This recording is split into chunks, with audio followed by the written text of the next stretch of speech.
میرے حافظے کے اندر ہے، ان میں سے کوئی ایک ان کو سنانا ہے۔ لیکن روایتوں میں آتا ہے، راوی بیان کرتے ہیں کہ جیسے ہی حضرت سیدنا ابو ہریرہ رضی اللہ تعالیٰ عنہ کو وہ حدیث یاد آئی، وہ جس کو بیان کرنا چاہتے تھے، حضرت ابو ہریرہ صرف حدیث کا مضمون یاد کر کے بے ہوش ہو کے زمین پہ گر جاتے ہیں۔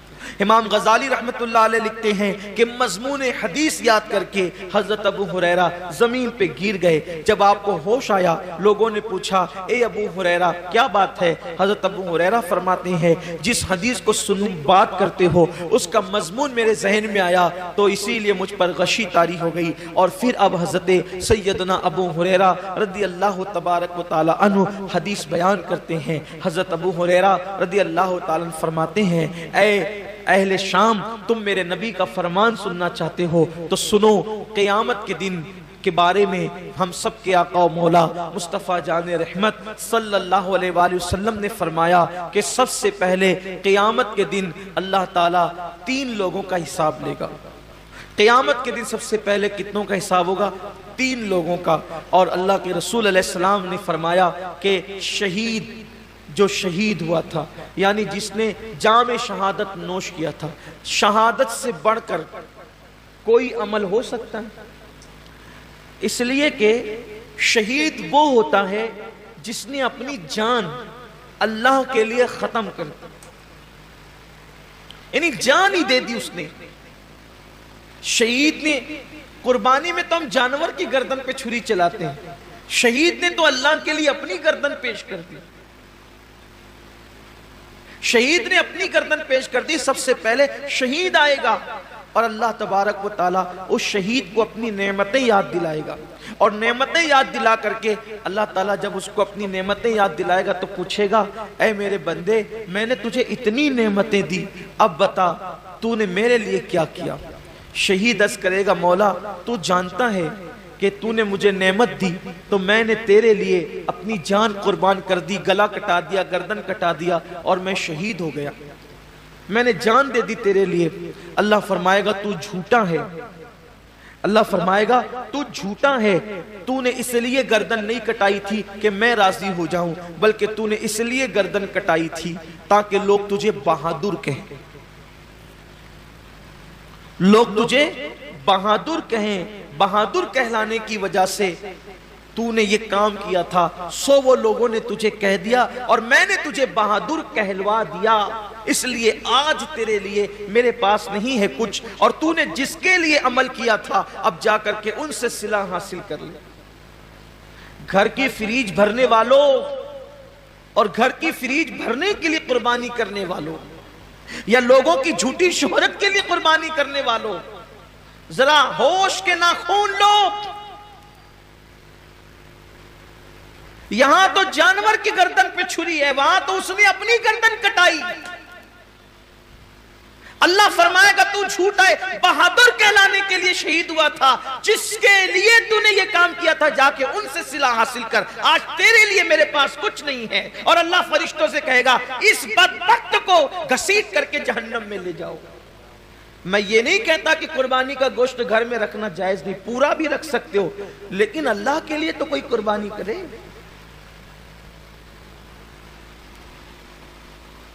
قربانی کا جانور آنے کے بعد خود ہی سے بتاتے پھرتے ہو کہ اتنے کا لائے اور اتنے کا لائے، پوچھا کس نے تھا اتنے کا لائے ہو؟ اور کتنے کا بھی لائے ہو اس کو پسند آ جائے تو کامیاب ہے، ورنہ اور گوشت کی سوا کیا ہے؟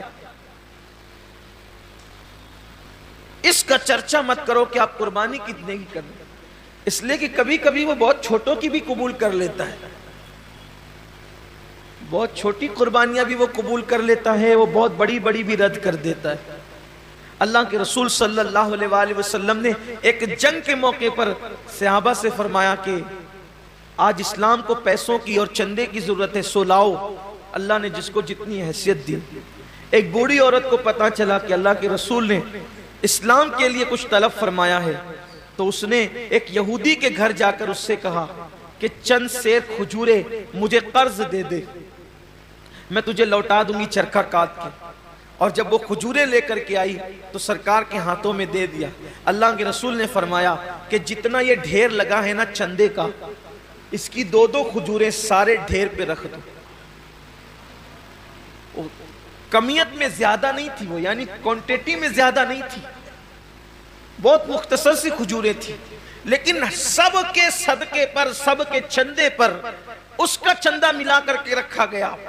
پوچھا گیا یا رسول اللہ سب کا ایک ایک جگہ رکھا اور اس کا سب پر پھیلا دیا. حضور نے فرمایا اس بڑھیا کا اخلاص اتنا ہے کہ اس کے صدقے میں اللہ نے سب کا قبول کر لیا ہے.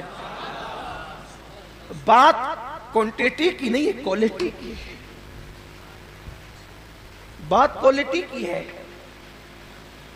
اگر آپ 70,000 کا جانور بھی خرید کر کے لائیں، نیت اچھی نہیں ہے تو آپ 7,000 والے سے آگے نہیں بڑھ سکتے، اور 7,000 والے کی نیت اچھی ہے تو وہ 70,000 والے سے آگے ضرور بڑھ جائے.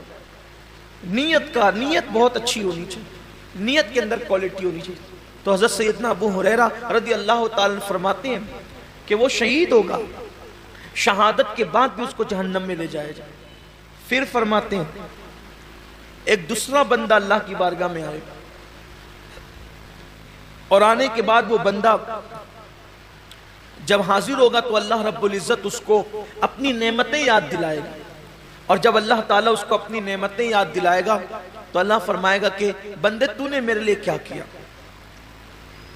تو وہ جواب دے گا مولا میں نے علم حاصل کیا، علم پڑھا، اور علم سے میں نے خوب خدمت کی، تلاوت قرآن کی اور پڑھا پڑھایا، سب کچھ کیا، اپنا وقت دیا، وقت لگایا.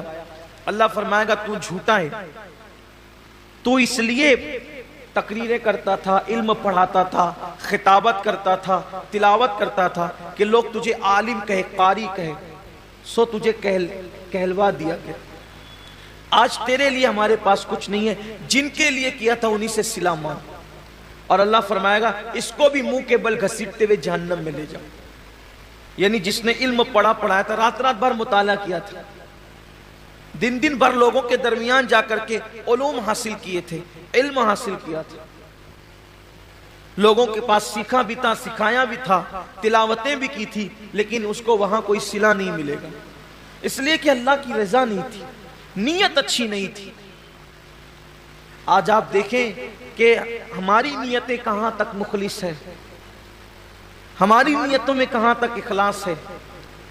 قرآن تو کہہ رہا ہے وَمَحْيَايَ وَمَمَاتِي لِلَّهِ رَبِّ الْعَالَمِينَ کہ جینا بھی اللہ کے لیے اور مرنا بھی اللہ کے لیے. یہاں تو چند تھوڑی بہت عبادت بھی اللہ کے لیے نہیں کر سکتے، بلکہ حد تو یہ ہے کہ لوگ جنازے میں بھی جاتے ہیں تو اللہ کے لیے نہیں جاتے. حد تو یہ ہے کہ لوگ الیاذ باللہ جمعہ کی نماز میں بھی آتے ہیں تو لوگ سوچتے ہیں کہ کچھ لوگ مجھے دیکھ لیں کہ میں بھی مسجد میں آیا.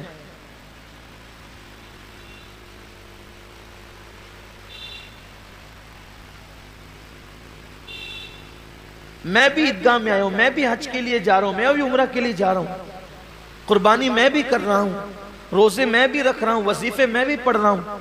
سوچو کتنا بڑا سودا، کتنی گھٹیا قیمت پہ لوگ بیچ رہے ہیں. عبادت اللہ کی ہے، صلہ انسان سے لینا ہے.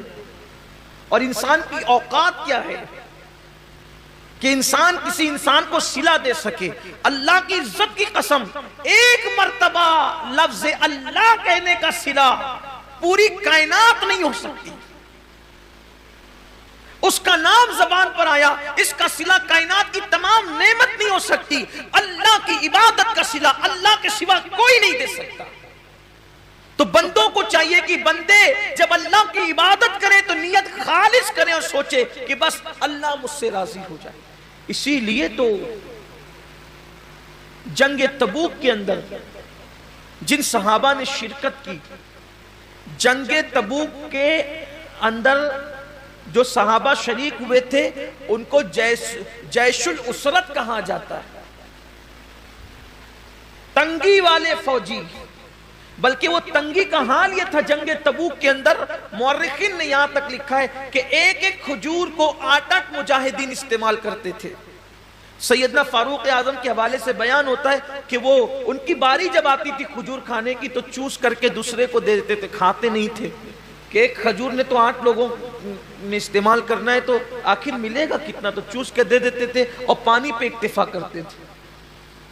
سفر لمبا، فوجی زیادہ، تنگی ہے، حتیٰ کہ جانوروں کو باندھنے کے لیے رسیاں نہ تھی تو کچھ خواتین نے اپنی چوٹیاں بھی کاٹ کر کے دے دی کہ اس بالوں کی رسی بنا کر کے جانور کو باندھ دینا۔ یہی وہ جنگ ہے جس میں صدیق اکبر نے پورا مال لا کے دیا، حضرت فاروق اعظم نے آدھا مال لا کر کے دیا۔ بڑی تفصیل ہے جنگ بہت دشواری والا سفر تھا جنگ تبوک کا۔ ایک صحابی نے اپنے ساتھیوں کو بتایا، توجہ کریں صحابہ کا اخلاص، ایک صحابی نے اپنے ساتھیوں کو بتایا کہ جب اللہ کے رسول کے ساتھ تبوک میں چلے تھے تو بہت دشواریاں تھی، سفر میں جگہ جگہ کٹھنائیاں تھی۔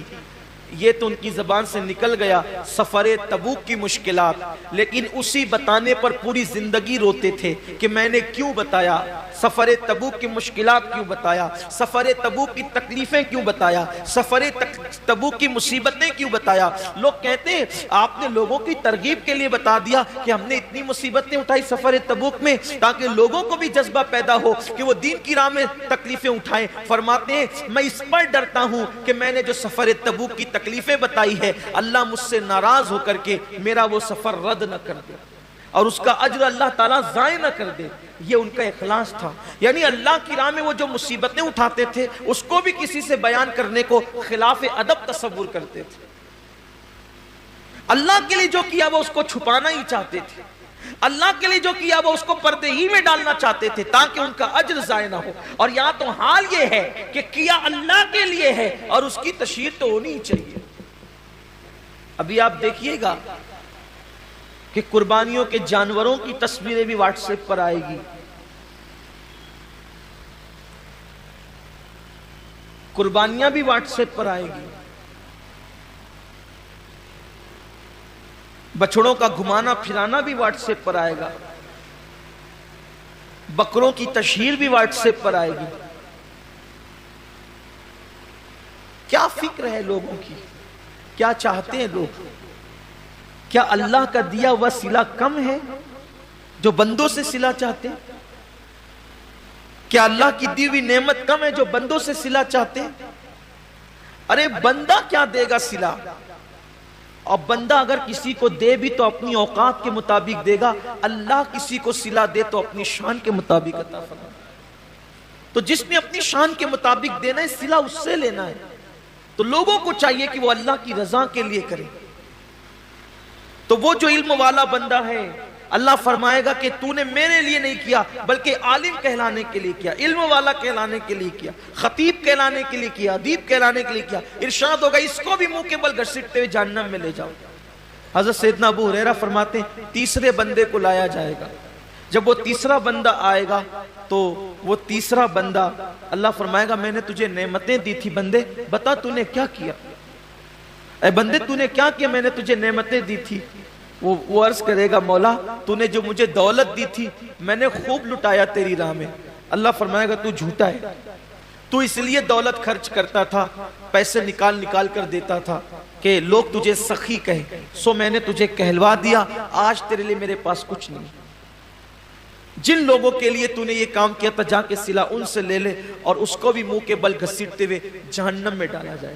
یہ حدیث جب بھی پڑھی جاتی تھی سیدنا ابو ہریرہ جب بھی پڑھتے تھے تو اتنا روتے تھے ایسا لگتا تھا جیسے کہیں روتے روتے ان کی جان نہ نکل جائے، روتے روتے ان کی روح نہ پرواز ہو جائے۔ لوگ دعائیں کرتے تھے کہ کاش ابو ہریرہ چپ ہو جائیں کہ پہلے 3 لوگوں کا حساب ہوگا اور تینوں کے پاس کتنے بڑے بڑے اعمال ہوں گے، ایک کے پاس شہادت، دوسرے کے پاس علم، تیسرے کے پاس سخاوت، لیکن اللہ تعالیٰ تینوں کو جہنم میں داخل فرمائے گا صرف اس وجہ سے کہ انہوں نے یہ کام اللہ کے لیے نہیں کیا تھا۔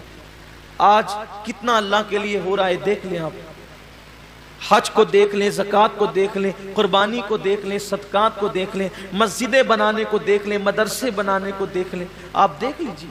حضرت سیدنا داتا علی حجوری رحمت اللہ علیہ فرماتے ہیں کہ میں نے اپنی کتاب پر چاہا تھا کہ میں اپنا نام نہ لکھوں، کشف المحجوب پر مصنف میں اپنا نام نہ لکھوں، لیکن پھر سوچا اپنا نام نہیں لکھوں گا تو کتاب غیر معتبر ہو جائے گی، پتہ نہیں کس کی ہے، تو اس ڈر سے لکھ دیا کہ معتبر ہو جائے تاکہ لوگ میری بات مان لیں، ورنہ ڈر لگتا ہے کہ کہیں میری کتاب پر میرا نام لکھنے سے اللہ میرا اجر ضائع نہ کرے۔ بہت سارے بڑے بڑے ہمارے اسلاف ہیں، بڑے بڑے بزرگ ہیں، انہوں نے خود کتابیں لکھی، اپنا نام نہیں لکھا، اپنے شاگردوں کے نام سے منسوب کر دیا، بلکہ خود اعلیٰ حضرت رضی اللہ تعالیٰ عنہ کے دادا، انہوں نے ان کے متعلق ایک بہت بڑے عالم دین نے مجھے بتایا کہ ایک خطبے کی کتاب انہوں نے خود لکھی، مگر اس کو اپنے نام سے شائع کرانے کی بجائے اپنے شاگرد کے نام سے شائع کرا دیا۔ یہ اللہ والوں کی شان ہے کہ اپنے اعمال لوگوں کے نام سے شائع ہو جائیں تاکہ ضائع ہونے سے بچ جائے، کیونکہ اللہ تو دیکھ رہا ہے، صلہ تو اللہ نے دینا ہے۔ لیکن آج حال یہ کہ انسان یہ چاہتا ہے کہ سب کا کہ اعمال ہم اپنے نام کر لیں۔ اب تو حالت یہ بھی کہ کتابیں خرید کر کے اپنے نام سے چھپائی جا رہی ہے۔ لوگ لکھنے والے باصلاحیت لوگوں کو اللہ ماشاءاللہ پیسے دے دیتے ہیں اور وہ مسودہ خرید لیتے ہیں اور اپنے نام سے شائع کراتے ہیں۔ میں کہاں اللہ والوں کی وہ ذات کہ اپنی کتابیں دوسروں کے نام سے شائع کرا دی تاکہ اجر ضائع نہ ہو، اور اب کہاں حالات یہ کہ دوسروں کی کتابیں اپنے نام سے شائع کرا دی، دوسروں کے کلام اپنے نام سے شائع کرا دی۔